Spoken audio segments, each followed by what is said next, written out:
entire street. That's Ann Street up there. Ann Street,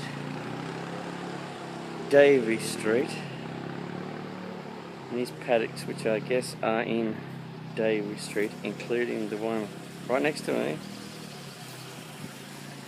which mightn't look much, but this, if I can show you,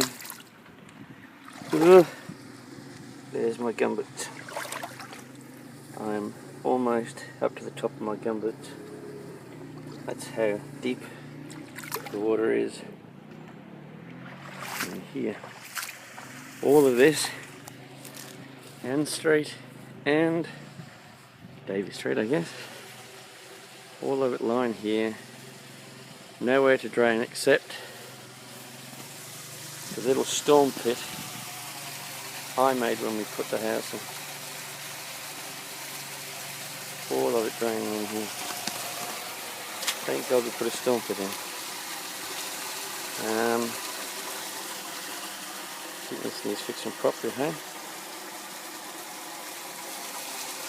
If we hadn't had the storm pit here, this would have been up in my house.